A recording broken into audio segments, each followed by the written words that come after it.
Hey coucou, ça va bien? Aujourd'hui j'aimerais bien te parler d'un livre que j'ai adoré, mais genre adoré niveau plus, et qui s'appelle La coureuse de Maya Mazorette. Alors ce livre-là de base, je pensais que c'était un livre de meuf.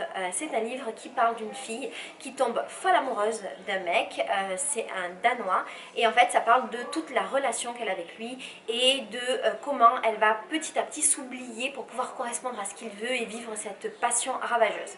Ce style de livre de base, c'est pas mon style de livre, j'aime pas les livres de meuf, je m'ennuie assez vite avec ce genre de livre-là, et donc c'est pas des livres qui m'attirent. Mais Maya Mazorette, elle est chroniqueuse, elle parle d'amour et de sexualité dans différents journaux, différents blogs, et je me suis dit qu'en fait le livre allait certainement apporter un peu plus qu'une simple histoire d'amour de meuf.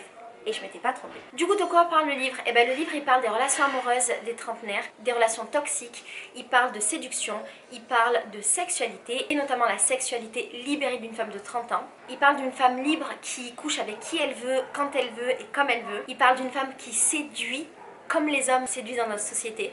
Et il parle de relations multiculturelles, ce qui, bien évidemment, m'a intéressée. J'ai trouvé ce livre génial parce qu'il a beaucoup d'humour, parce qu'il est cru et parce qu'en fait j'avais l'impression d'entendre les histoires d'une pote à moi. Ce livre en fait c'est une critique de la société de consommation et notamment de la société de consommation des autres, des relations amoureuses. C'est une critique des réseaux sociaux, même si le livre est un petit peu ancien et qui parle surtout de Facebook comme réseau social. C'est une critique de ce qu'on vit, nous les trentenaires, dans cette société-là où les gens se consomment. Et dans cette société où on attend certaines choses des femmes et certaines choses des hommes et où on empêche les femmes d'être celles qu'elles veulent être. Ce que j'ai trouvé hyper intéressant également, c'est que ce livre, en fait, il montre les contradictions qu'on peut vivre en tant que femme, en tant que féministe, entre ce à quoi on aspire et la réalité, c'est-à-dire qu'on peut être ultra féministe et en même temps tomber amoureuse d'un macho, être ultra féministe et indépendante et en même temps vouloir un mec riche qui nous entretienne. Et le livre montre comment cette héroïne elle va devoir faire face à ces contradictions qu'elle vit au quotidien. Alors j'ai vu dans les commentaires de YouTube que certaines personnes n'avaient pas aimé cette partie-là du livre parce qu'ils disaient justement qu'il y avait trop de contradictions entre le personnage et l'auteur également qui est ultra féministe et compagnie, et justement les choix que font l'héroïne du livre. Moi j'ai trouvé qu'au contraire c'était très intéressant parce que tout n'est pas tout blanc et tout noir, et justement on peut avoir des convictions et quand on tombe amoureux d'une personne, on peut remettre en question toutes ces convictions, qu'on le fasse consciemment ou pas consciemment, et c'est un petit peu ce qui arrive au personnage de ce livre, à savoir qu'elle est pleine de théories, elle est pleine de principes sur beaucoup de choses, et au fur et à mesure qu'elle s'enlise dans cette relation qui est difficile, qui est toxique, qui est passionnelle, qui est merveilleuse également, et petit à petit elle oublie tous ces principes, elle oublie qui elle est et elle devient complètement l'inverse de ce qu'elle est normalement sans véritablement s'en rendre compte. Et au milieu de tout ça, il y a plein de remises en question, il y a plein de moments où elle a des flashs et elle se rend compte qu'effectivement il y a un problème, et ces réflexions-là dans le livre sont particulièrement intéressantes parce que toute personne peut les vivre à un moment donné. Pas forcément par rapport à des convictions féministes, mais par rapport à des valeurs ou des convictions qu'on peut avoir dans la vie et qui peuvent être mises à mal par une rencontre qu'on peut faire ou une situation qu'on peut vivre. J'ai aimé le style de l'écriture, à savoir hyper rapide, hyper cru. J'ai aimé avoir l'impression d'une urgence et j'étais un peu dans ce sentiment d'urgence quand je lisais le livre. J'ai aimé voir que l'auteur, elle était fâchée, qu'elle était agressive, et par moments c'était difficile à lire pour moi parce que je me disais « Ah !»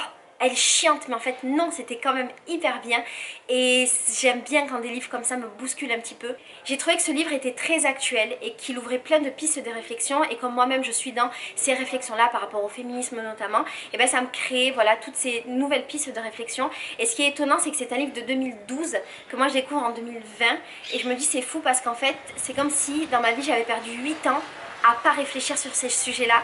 Et d'un côté j'aimerais tellement rattraper le temps perdu, et d'un autre côté je me dis waouh, c'est génial en fait d'avoir réussi à accéder à ça. Pour terminer, ce que j'ai aimé, c'est que ce livre parle du rôle de la femme dans la séduction et de comment une femme doit se battre pour pouvoir séduire et être comme elle veut, pour ne pas répondre à ce qu'attend la société de nous, là où un homme qui séduit beaucoup de femmes est un don juan, et une femme qui séduit des hommes est une fille facile. Et en fait le personnage qui est censé être cette fille facile que représente la société, justement elle démonte complètement ce cliché là, et elle permet également d'ouvrir des pistes de réflexion si jamais on n'a pas nous-mêmes réfléchi à ça. Du coup, est-ce que je conseille ce livre ou non? Oui, je le conseille beaucoup. C'est un livre qui est vraiment bien, qui va te divertir, tu vas rire, tu vas suivre cette histoire d'amour. Elle va sûrement te rappeler tous les pervers sur lesquels tu es tombé dans ta vie, tous les mecs compliqués, tous les mecs qui t'ont mis dans des histoires difficiles. Ça va te rappeler également toutes les fois où tu t'es enlisé dans des relations qui n'étaient pas bonne pour toi mais que tu y as été parce que tu étais folle amoureuse. Et donc juste pour ça, c'est chouette. Et également c'est un livre de féminisme qui est hyper important. Donc lis-le. Je t'embrasse très très fort, je te fais des gros bisous et je te dis à bientôt pour une nouvelle chronique de livres. Ciao.